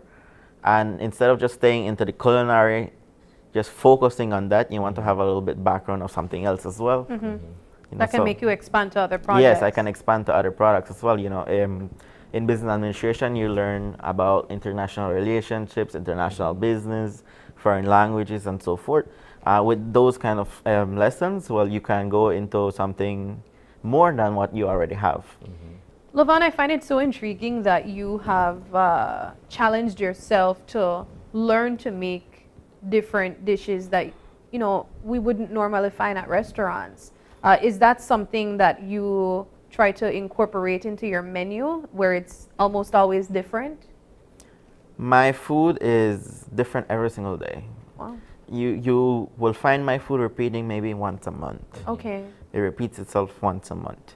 I decided to do it so because then, you know, it's not the norm. You can only get it once every month. Oh, that's good.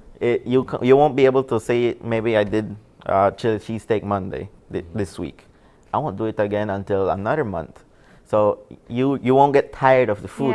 Since I cater for students at school, at high school levels and primary school, you know, kids are very picky. They don't want to be eating the same thing every single day.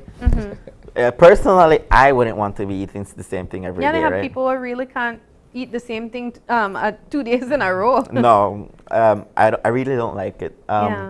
If I had the option, I'd cook every single day something different, right? That's what I'm doing with the business as well. My customers are very satisfied so far with the food I provide them. Their kids are certified. Because when you talk about school catering, you think, oh, it's only rice. No, I cater rice. I send them chow mein. I sell them spaghetti, pasta Alfredos, burgers, torta, all kind of food. You don't get rice. You'll get rice. You get the bread. You get the tortilla, everything. So you are organizing a family fun day. Let's talk about that. Yes, I'm organizing a family fun day event. That will be on July the 29th and the 30th. It's a 2-day event. It starts off at 10 a.m. and it's supposedly supposed to be finishing around 2 a.m. All right. So what does it entail? What can we expect? Well, the event itself is a fundraiser event. That's the main goal of the event. With the fundraiser event, all the profits that come out of this will be going towards primary school educations. The reason it's going there is because you gotta start somewhere, and many parents, they don't, they struggle. Single parents, or some household families that have 2 parents, but then only one working, and they have more than one child. It's hard, so it's all going to families in need.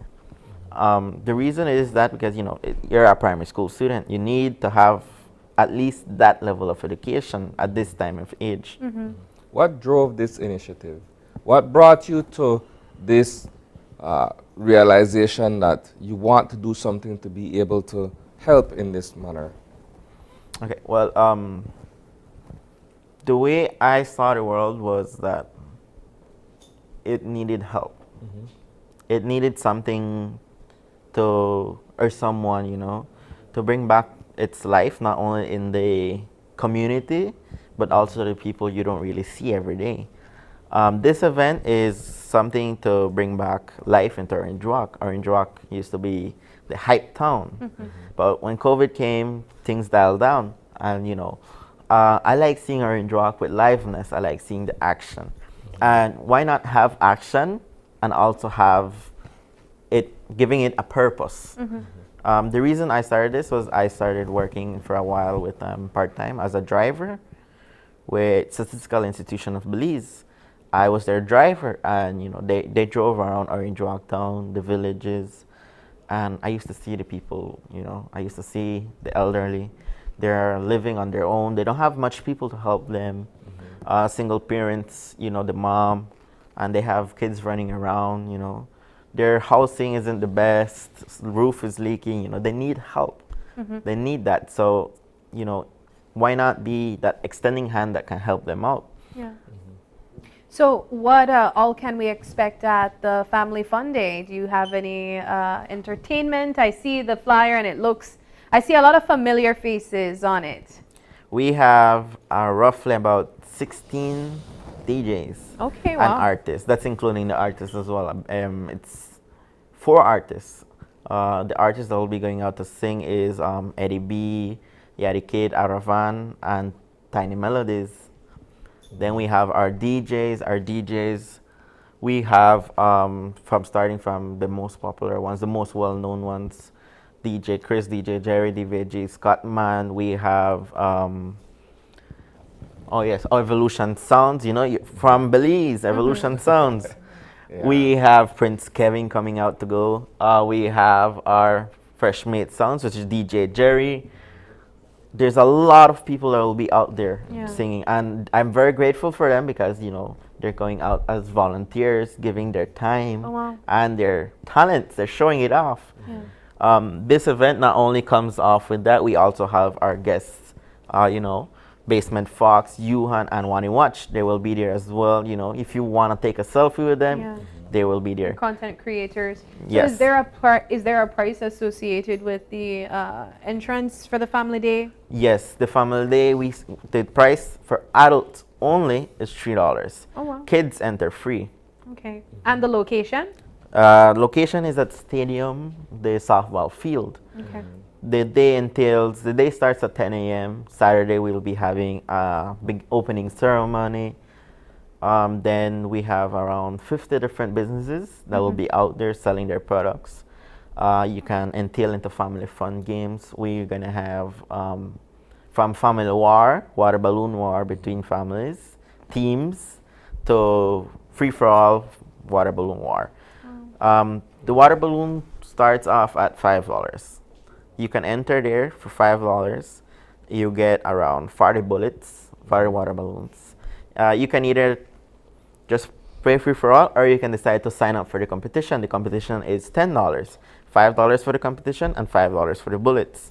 That's what we're charging for the competition. The competition works, team 1, team 2 go against each other. Then, they have a lineup, they go up till you be number 1. We have prizes to give away for all our games. We're going to be having, what do you call it again? Apple bobbing. We're going to be having apple bobbing. Yes, we're going to have big bucket of water, apples in there. Let's see who can get them. So the idea is to bring families together. Yes. For obviously a great cause, which is raising funds for families, again, that are in need, but children going back to primary school. And I imagine we will also have It's Obviously Delicious right out there where they can get food. Sadly, no. No. No. I'm the host, so I can't really be managing. You can't wear so many hats, no? No. Okay. I will be having a booth out there, though. I will be having it until the night time when all the activities have dialed down. Okay. You can go there still. It's going to be something that's coming up in the future that I'll be having as a product. So it's like an experimental run for me. Okay. All right. Nice. Well, thank you so much. You can use this opportunity to remind our viewers again when, where, what time, and why they should come to the Family Fun Day. Well, you know, it's a family fun day. What else do you need? You have it all. You have food, you have mechanical rides, you have, we're going to be having boxing and karate match on Sunday. Ooh. We're going to be having it all. Influencers, photo booths, different foods. Not only food and drinks, you'll have people going out to sell their products from wide range of clothes to electronics, all kinds of things that you'll be able to get. The entrance fee is only $3. It's very economical. Apart from that, the first 50 people will be getting something special. Ooh. Can't announce it yet, but they will be getting something. So just come, try to be the first 50. And of course, the location is the Orange Walks People's Stadium on the softball field. Softball field, yes. All right. Thank you so much for joining us, Lavon. We appreciate the information, and we're looking forward to It's Obviously Delicious Family Fun Day. Thank you very much for having me. All right, we're going to take our final break, and when we come back, we wrap things up.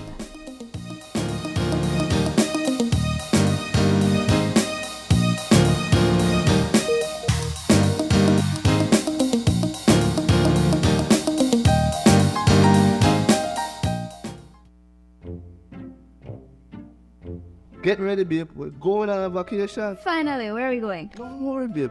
I have we covered. Are you sure you know where we're going? Yes, babe. Oh, right there, see?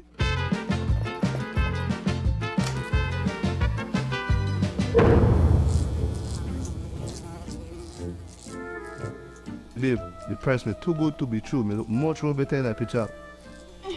When life throws you a curveball, Belize Bank has your back. With our online financing, you can turn any vacation mishap into a dream getaway.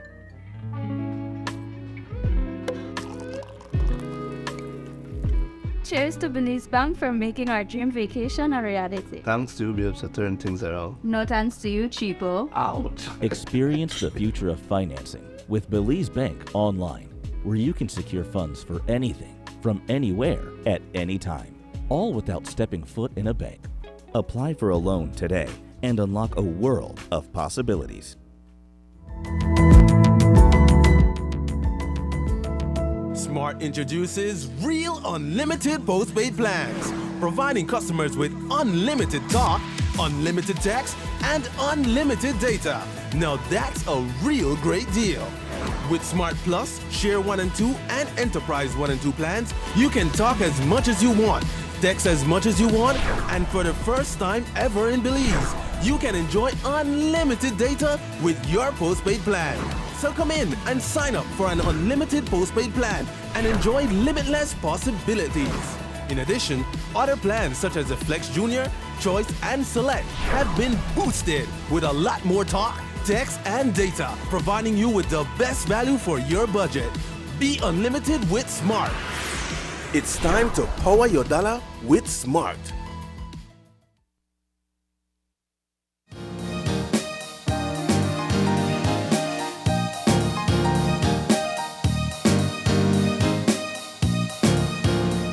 And we are back wrapping things up after 3 great conversations on this wonderful Wednesday, Isani.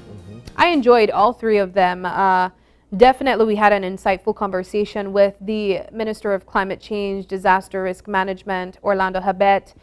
We spoke on things of the definitive agreement, the environmental impacts of these projects, and just trying to establish a way forward. We also spoke about climate change and what his ministry is doing as it relates to the conferences taking place, also touching on disaster risk management. Of course, we are in the hurricane season, so there are preparations that are happening across the board within several ministries, but of course his ministry focuses directly on disaster risk management. Well, the part of the conversation for me that was most interesting is this national conversation that we've been having regarding cruise development, and to get his perspective and his way in on some of the issues regarding cruise development, I think was interesting, notwithstanding the fact that he heads a ministry that plays a critical role in what takes place in respect of cruise development. In this case, they're looking at sustainably being able to get a business off the ground, and, you know, as he said, damn if they do, damn if they don't, in terms of being able to satisfy the concerns of everyone who's a stakeholder. And so with the whole Portico thing, it's a conversation that we continue to have, and being able to get the way in from those who are responsible for various aspects of what is happening and what has taken place, I think is critical. And then we were joined by members of the U17 Centro Basket Championship Belize 2023, of course.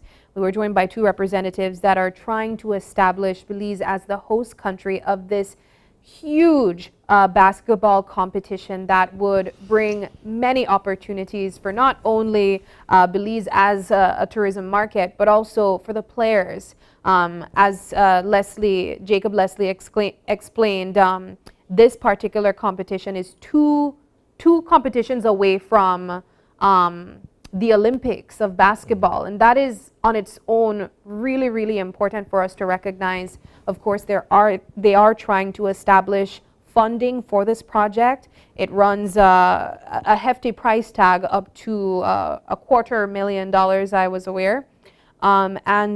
Really what they're hoping for is for all sectors coming together to support it. As we mentioned, it not only impacts the players, but the country as a whole. So we really hope that they get that going.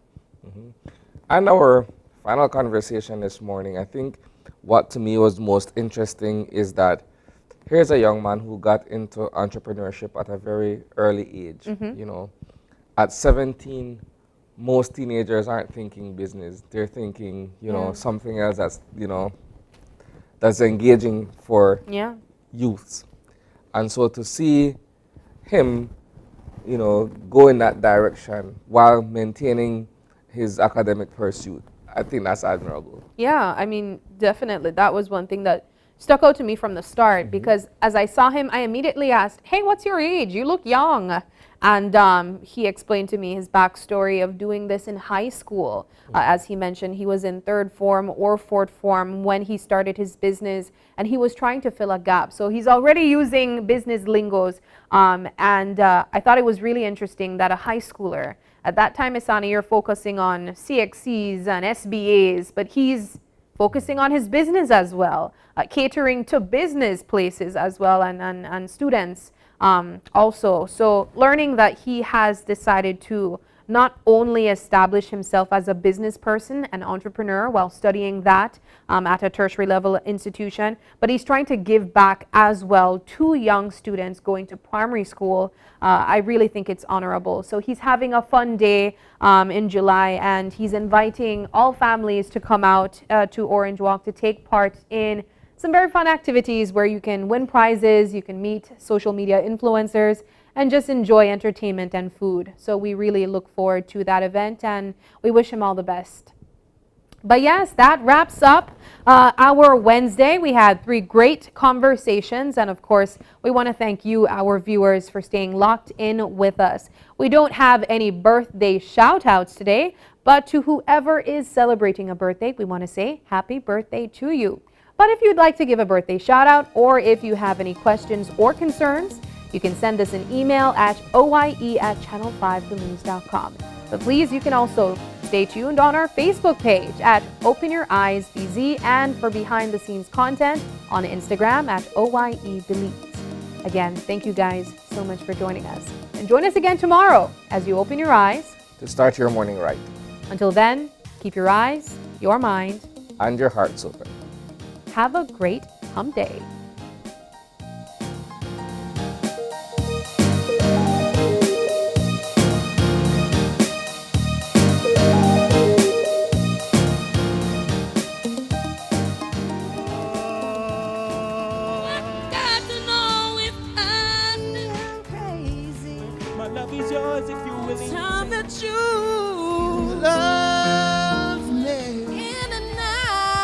Shooting star, I see. Around we go.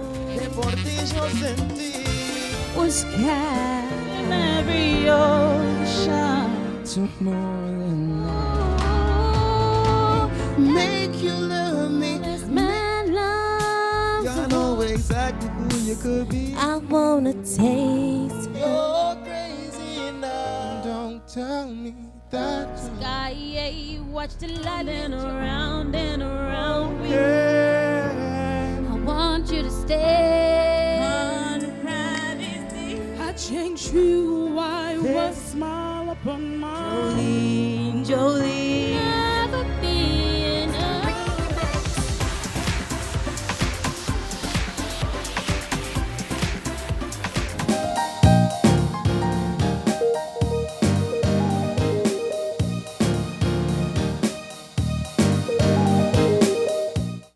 Open Your Eyes was brought to you by the Belize Bank.